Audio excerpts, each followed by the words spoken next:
নিজের প্রতি আস্থা রাখতে না পারাটা, নিজেকে বিশ্বাস করতে না পারাটা, নিজের ক্ষমতার উপর ভরসা করতে না পারাটাই আমাদের সবথেকে বড় দুর্বলতা। আমরা কখনো নিজেদেরকে সঠিকভাবে গুরুত্ব দিই না। আমরা প্রত্যেকেই নিজেকে ভালোবাসি, কিন্তু নিজের ক্ষমতাকে ভালোবাসি না। আমরা প্রত্যেকেই নিজেদের অ্যাপিয়ারেন্সকে ভালোবাসি, কিন্তু আমরা কেউ জানি না যে আমাদের ভেতরে কতটা ক্ষমতা আছে এবং সেই ক্ষমতা দিয়ে আমরা কি কি করতে পারি। যদি আমরা এটা জানতাম তাহলে কখনোই আমাদের নিজেদের ক্ষমতা নিয়ে নিজেদের মনের মধ্যে একটা সন্দেহ জেগে উঠতো না। তাহলে আমরা কোনো কাজ করতে গিয়ে আমাদের মনের মধ্যে এই ধারণাটা আসতো না যে এই কাজটা খুব কঠিন, আমরা করতে পারবো না। আসলে আমাদের মনের ভেতরে অনেক ক্ষমতাই আছে, আমরা আমাদের ভেতরে সেই শক্তি দিয়ে সেই কাজগুলো করতে পারি না যে কাজগুলোর জন্য আমরা অপেক্ষাতে আছি। আমরা নিজেদেরকে প্রতিষ্ঠিত করতে পারি না, আমরা হতাশ হয়ে পড়ি। কিন্তু আমরা আমাদের এই ভেতরের শক্তিকে একেবারেই যে ব্যবহার করছি না তা কিন্তু নয়। আমরা আমাদের এই ভেতরের শক্তিকে ব্যবহার করছি, কিন্তু কোথায় ব্যবহার করছি তা কি জানেন? আমরা আমাদের ভেতরের এই শক্তিকে ব্যবহার করছি সোশ্যাল মিডিয়াতে।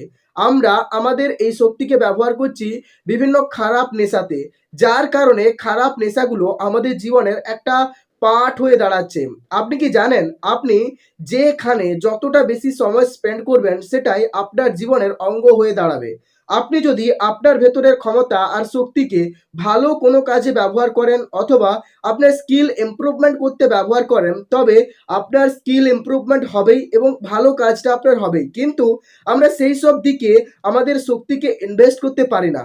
আমরা বেশিরভাগ সময় আমাদের জীবনে নেগেটিভিটির দিকেই বেশি অ্যাট্রাক্ট হয়, আর যখনই আমরা আমাদের জীবনে নেগেটিভিটির দিকে বেশি অ্যাট্রাক্ট হয়ে যাই তখন আমাদের জীবন থেকে আমরা অনেক কিছু জিনিস হারাতে থাকি।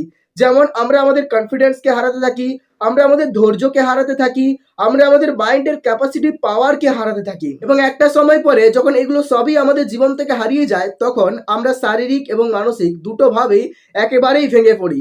তখন আমাদের মধ্যে কোনো কাজ করার ক্ষমতাই থাকে না। কোনো কাজ করতে গেলে আমাদের হতাশ ফিল হয়, কোনো কাজ করতে গেলে প্রথমেই আমাদের মাইন্ডের মধ্যে এই ধারণাটা চলে আসে যে আমরা এই কাজটা করতে পারবো না। আর যখন আপনার মধ্যে ফুল কনফিডেন্স থাকবে এবং আপনার মধ্যে সমস্ত কোয়ালিটি থাকবে এবং আপনি যখন আপনার শক্তিকে ভালো কোনো কাজে ব্যবহার করতে পারবেন, তখন আপনার মনের মধ্যে এই ভাবনাটা আসবে যে আমি এই কাজটা করতে পারবো, যতই কম্পিটিশন থাক না কেন আমি এটা পারবো। নিজের সময়টাকে একটা শিডিউলের মধ্যে ভাগ করে মিনিংফুল কাজে এটাকে আমাদের ব্যবহার করতে হবে, তবেই আমরা পারবো জীবনের সামনের দিকে এগিয়ে গিয়ে নিজেদের লক্ষ্যগুলোকে প্রতিষ্ঠিত করতে।